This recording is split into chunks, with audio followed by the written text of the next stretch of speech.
Prints లో శ్రీరస్తు శుభమస్తు sale వైభవం Vaibhogam March 19 నుంచి ఏప్రిల్ 10th వరకు.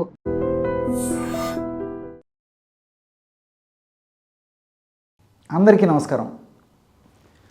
నేను మీ ఆయుర్వేద డాక్టర్ చిట్టిపొట్ల మధుసూదన శర్మని. మనం ఈ వీడియోలో షుగర్ వ్యాధిని కంట్రోల్లో ఉంచుకునేందుకు చక్కటి గృహ వైద్యం అనేటువంటి ఆసక్తిదాయకమైనటువంటి అంశాన్ని గురించి తెలుసుకోబోతున్నాం. ఈ రోజుల్లో షుగర్ వ్యాధి చాలా కామన్ అయిపోయింది. పూర్వకాలం అయితే షుగర్ ఉన్నటువంటి వాళ్ళు ఎక్కడున్నారని చెప్పేసి వెతకాల్సినటువంటి పరిస్థితి ఏర్పడుతుంటే, ఈ రోజుల్లో షుగర్ లేనటువంటి వాళ్ళు ఎక్కడున్నారని చెప్పేసి వెతకాల్సినటువంటి దుస్థితి ఉండడం చాలా బాధాకరమైనటువంటి విషయం. ఏది ఏమైనప్పటికీ వాతావరణ కాలుష్యం కానివ్వండి, మనం తీసుకునేటువంటి ఆహార పదార్థాల యొక్క ప్రభావం కానివ్వండి, మానసిక ఒత్తిడి కారణం కానివ్వండి, మరి ఇతర ఏ కారణం వల్ల అయినప్పటికీ మరి షుగర్ వ్యాధి చిన్న వయస్సులోనే వచ్చేటువంటి పరిస్థితి మనకు చాలా ఇబ్బందికరమైనటువంటి పరిస్థితి. ఈ షుగర్ వ్యాధి వచ్చిన తర్వాత మరి కొంతమందికి ఎన్ని రకాలైనటువంటి మందులు వాడినప్పటికీ కంట్రోల్ కాదు. సో దానివల్ల భవిష్యత్తులో అనేక రకాల ఉపద్రవాలు కలిగేటువంటి పరిస్థితి కూడా ఏర్పడుతూ ఉంటుందన్నమాట.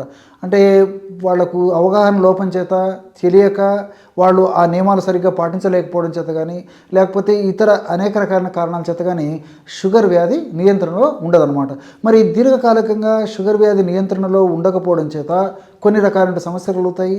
ఒకవేళ షుగర్ వ్యాధి నియంత్రణలో ఉన్నప్పటికీ కొంతమందిలో ఆ షుగర్ వ్యాధి అప్ అండ్ డౌన్ కొద్ది శాతం కొద్ది గొప్ప కలుగుతుండేటువంటి పరిస్థితి ఏర్పడుతుంది. కాబట్టి దాని యొక్క ప్రభావం చేత కూడా దేహంలో కొన్ని రకాలైన అనారోగ్య సమస్యలు, రుగ్మతలు చోటు చేసుకునేటువంటి పరిస్థితి ఏర్పడుతుంది. ఈ షుగర్ వ్యాధి నియంత్రణలో ఉంచుకునేందుకు చక్కటి ఔషధాన్ని మనం ఇప్పుడు తెలుసుకోబోతున్నాం. ఆ ఔషధ తయారీకి కావాల్సినటువంటి పదార్థాలు 4. మొట్టమొదటిది పొడపత్రి చూర్ణం. నిదానంగా రాసుకోండి. పొడపత్రి చూర్ణం, దీన్నే మధునాశిని అనేటువంటి పేరుతో సంస్కృతంలో పిలుస్తూ ఉంటారనమాట. మధునాశిని, మధు అంటే తీపు, నాశిని అంటే నశింపజేసేది. అంటే తీపు తత్వాన్ని, తీపుని నశింపజేసేటువంటి గుణం ఇందులో ఉండడం చేత దీనికి మధునాశిని అనేటువంటి పేరు పెట్టడం జరిగింది. పొడపత్రి, దీన్నే మధునాశిని చూర్ణం అనేటువంటి పేరుతో మనకు మార్కెట్లో దొరుకుతుంది. ఈ పొడపత్రి ఆ యొక్క ఆకు కానీ లేకపోతే చూర్ణం కానీ నోట్లో వేసుకున్న తర్వాత మనం ఆ తీపు కానీ బెల్లం ఇలాంటి పదార్థాలు నోట్లో వేసుకున్నప్పుడు మనకు ఆ రుచి కూడా తెలియదన్నమాట. అంటే ఆ నాలుక భాగం అంతా రుచిని కూడా కొద్దిసేపు కోల్పోయేటువంటి పరిస్థితి ఏర్పడుతుందన్నమాట. కాబట్టి అంత అద్భుతమైనటువంటి ఔషధ శక్తి ఈ యొక్క పొడపత్రిలో ఉంది. ఈ పొడపత్రిలో జిమ్నిమిక్ యాసిడ్ ఇలాంటి అనేక రకాలైన రసాయన పదార్థాలు, శాపనిన్స్ ఇలాంటి అనేక రకాల రసాయన పదార్థాలు కూడా ఉన్నాయి. ఈ యొక్క జిమ్నిమిక్ యాసిడ్ అనేటువంటి రసాయన పదార్థం గుణం ఏంటంటే ప్రేవుల్లో గ్లూకోజు త్వరగా అబ్జార్బ్ కాకుండా కంట్రోల్ చేస్తుంది. అంతేకాకుండా పిండి పదార్థాలు కూడా త్వరగా గ్లూకోజ్ కింద మారకుండా కూడా పరోక్షంగా ఈ యొక్క జిమ్నిమిక్ యాసిడ్ ఉపయోగపడుతుంది.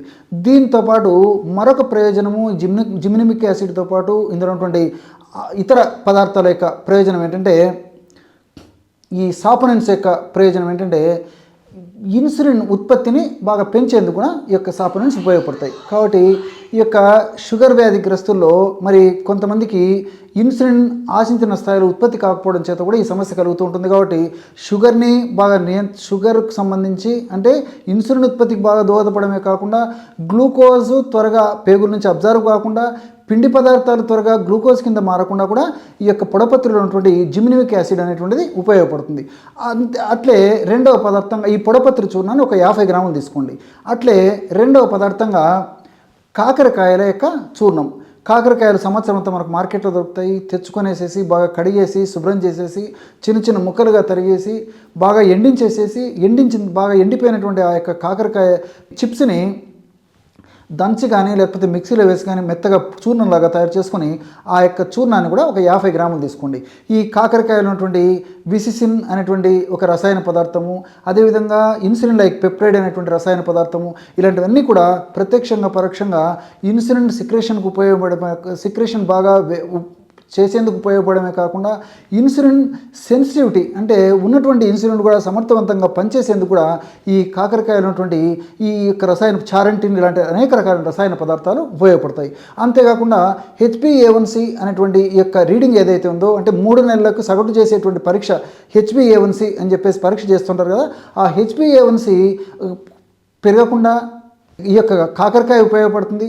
అదేవిధంగా ఎక్కువగా పెరిగినటువంటి HbA1c ఒక పట్టాన్ని లొంగకపోయినప్పటికీ ఈ యొక్క కాకరకాయ మనం ఈ పద్ధతిలో వాడుకోవడం వల్ల HbA1c తగ్గడం మొదలవుతుందన్నమాట. కాబట్టి అనేక రకాలుగా ఈ HbA1c తగ్గేందుకు కూడా ఈ యొక్క కాకరకాయలో ఉన్నటువంటి వివిధ రకాలైన రసాయన పదార్థాలు అంటే చారెంటిన్, విసిన్, ఇన్సులిన్ లైక్ పెప్సైడ్ ఇలాంటివన్నీ కూడా ఉపయోగపడతాయి.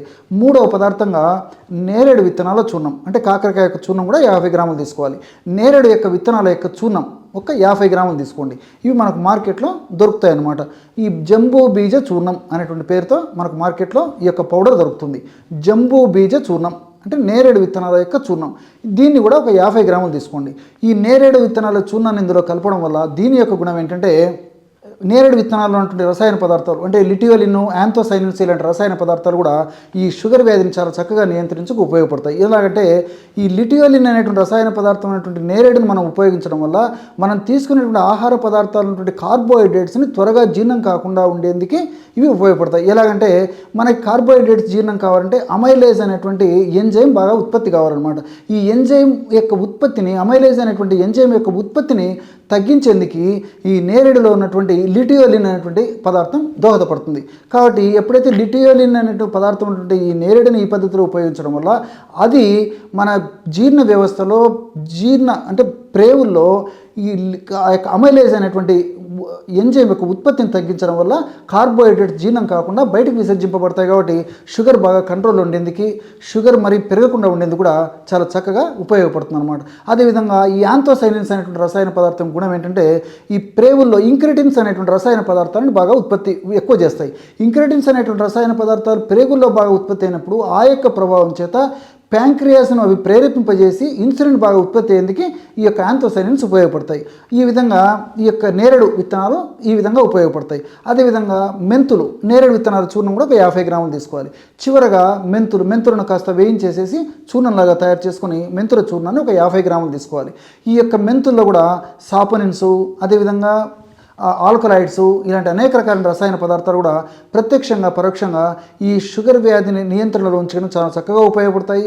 ముఖ్యంగా ఇందులో ఉన్నటువంటి అనేక రకాల రసాయన పదార్థాలు కార్బోహైడ్రేట్స్ పిండి పదార్థాలు త్వరగా జీర్ణం కాకుండా ఉండేందుకు, అదేవిధంగా ఇన్సులిన్ సెన్సిటివిటీని బాగా పెంచేందుకు, ఇన్సులిన్ రెసిస్టెన్స్ని బాగా తగ్గించేందుకు, అదేవిధంగా జీవక్రియని వేగవంతం చేసేందుకు ఇలా వివిధ రకాలుగా ఈ యొక్క మెంతులు కూడా ఉపయోగపడతాయి. కాబట్టి ఈ మెంతుల చూర్ణాన్ని కూడా 50 గ్రాములు తీసుకోవాలి. ఈ 4 పదార్థాలు బాగా కలిపేసి ఒక గాజు సీసాలో నిల్వ ఉంచుకొని రోజు ఉదయం ఆహారానికి ఒక 10 నిమిషాల ముందు, రాత్రి ఆహారానికి ఒక 10 నిమిషాల ముందు ఒక 50 ml నీళ్ళల్లో ఒక ½ టీ స్పూన్ యొక్క పౌడర్ కలిపేసి తీసుకోవాలి. ఇంతే. ఈ విధంగా రెగ్యులర్గా తీసుకోవడం వల్ల మరి క్రమక్రమంగా షుగర్ వ్యాధి నియంత్రణలో ఉండడమే కాకుండా షుగర్ వ్యాధి వల్ల వచ్చేటువంటి ఉపద్రవాలు త్వరగా తగ్గుతాయి. భవిష్యత్తులో అనేక రకాలైన షుగర్ వ్యాధి వల్ల వచ్చేటువంటి ఉపద్రవాలు రాకుండా కూడా ఇందులో ఉన్నటువంటి ఔషధాలు సదా కాపాడుతూ సదా రక్షిస్తూ ఉండేటువంటి పరిస్థితి ఏర్పడుతుంది. ఆధునిక కృత్రిమ రసాయన ఔషధాలు వాడుకుంటూ కూడా మరి ఔషధాన్ని వాడుకోవడం వల్ల మల్టిపుల్ బెనిఫిట్స్ ఉంటాయి. అంతేకాకుండా ఆధునిక కృత్రిమ రసాయన ఔషధాల యొక్క డోస్ తగ్గించడానికి ఉపయోగపడుతుంది. వాటి యొక్క సైడ్ ఎఫెక్ట్స్ కూడా రాకుండా ఉండేందుకు ఇప్పుడు మనం చెప్పుకున్నటువంటి యొక్క ఔషధాన్ని వాడుకోవడం వల్ల చాలా సమర్థవంతంగా పనిచేసేటువంటి పరిస్థితి ఏర్పడుతుంది అన్నమాట. And for more videos, please subscribe to iDream. Please subscribe to iDream. Please subscribe iDream. And please subscribe to iDream. For more videos, subscribe to iDream. please like, share and subscribe to the channel. Congratulations, iDream. Subscribe to iDream. Subscribe to iDream. So subscribe to iDream Media. iDream ki iDream team andarki huge congratulations. Please subscribe iDream Media. Please subscribe to iDream. Subscribe iDream. Please subscribe to iDream. iDream అంటే నా కళల ఛానల్ను subscribe చేసుకున్న నోరు తిరుగుతలేదు, మీరైతే గంట గుర్తు కొట్టండి. For more such videos, please subscribe to iDream. Subscribe to iDream. Please subscribe to iDream. Please subscribe iDream Media. Please do subscribe to iDream. Please subscribe to iDream Media. For best entertainment and information, please subscribe iDream. And don't forget to subscribe to iDream.